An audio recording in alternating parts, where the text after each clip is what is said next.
Greetings. Welcome back to Mission North America. It's exciting to be with you today. This is a wonderful time over the last few weeks as we've got into the first of the year.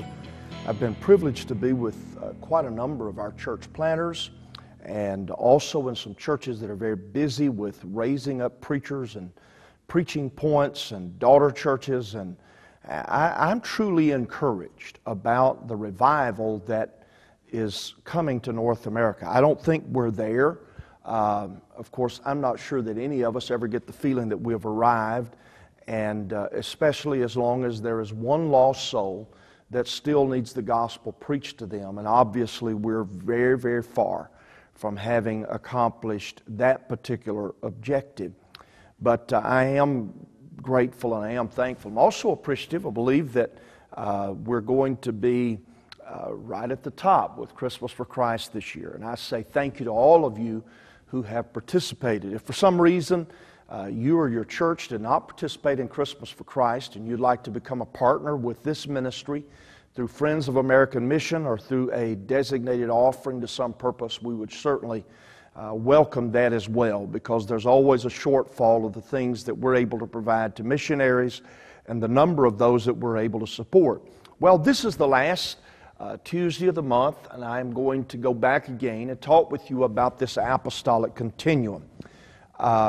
These various sessions have been archived and are available for you to look. I've spent almost 3 years, I think, now talking about this process that I think needs to be happening in every church, going from people who are prior to salvation all the way to every local church having some program for developing leaders, and then beyond that, specifically developing preachers with the expectation of sending them out into the gospel work. The various stages that I've talked about are what do you do with the people who are pre-conversion, the people who maybe don't even believe the Bible is the Word of God. We talked about that, spent quite a bit of time there.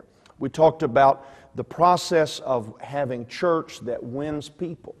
And then how do we disciple those folks? And lately we've been talking about leadership development and are going to continue with that for the next month or two, and then we will go forward from there.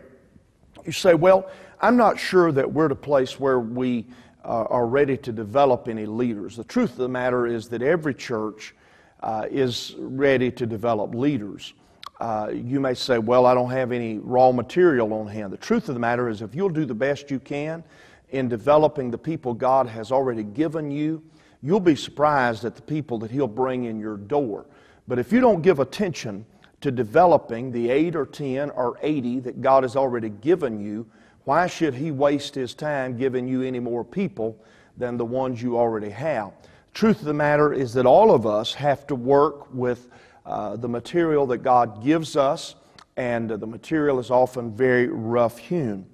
A field guide that I read some time back said that the average local church in North America averages 90 in attendance. Well, for our church planners, you will not have 90 yet, but for quite a few of our viewers, you are in that group, or perhaps even a bit smaller. And we can get this mindset that, well, we're too small and we don't have the things that are necessary. But the truth of the matter is that you can begin now equipping people to be more effective and to use their influence to impact and to benefit others. You see, if we're not careful right now, some of you church planners, you can get in this small church mentality. You can get into this small work mentality, where that you're always thinking about where you are and you're never thinking about where you're going to be.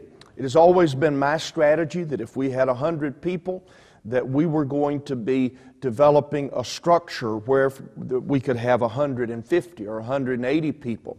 If we had 200, we're adjusting the structure where that we can have 300 people. If you had 20 Sunday, what would the structure need to look like for you to have 50 people there? That's what I'm talking about doing, is developing people who can take tasks and duties off of your shoulders, and you're equipping saints for the work of the ministry. That means they're taking things off of you that you've been doing to this point. That is equipping influencers. That's effective equipping for the local church. In every instance where that I am aware of a local church that is growing, that local church and that pastor invest themselves in equipping people.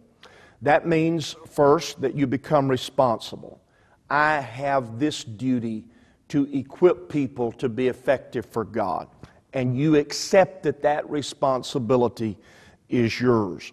The second thing is that you realize that as a pastor, as a church planter, that you have more to do with the progress of that church than pretty well anyone else. If you don't know how to equip people and to release them into ministry, then today's a good day to begin to read books about leadership. Spiritual Leadership by Oswald Sanders is an excellent book to begin with. I benefited through the years from the things that John Maxwell wrote, particularly the early books on developing the leader within you and developing leaders around you and all of the rest. We're all not going to be competent and able to accomplish everything for everybody, but the truth of the matter is that you have to see that and make sure that that thing happens of developing these people, particularly the influencers that God is going to give you. Now, one of the things that we struggle with this small church business is that we hold on to leadership so tightly that the ministry cannot possibly multiply. We don't trust anybody to go down to Walmart and buy the paper goods for the local church. Well, the truth of the matter is that the quicker we can get all of the various mundane tasks of the church given to somebody else, and I'm not talking about giving it to your spouse, I'm talking about giving it to someone who is even a relative new convert, you begin to expand. This is part of that process of developing leaders for the local church. So let me ask you, when is your leadership class going to be scheduled?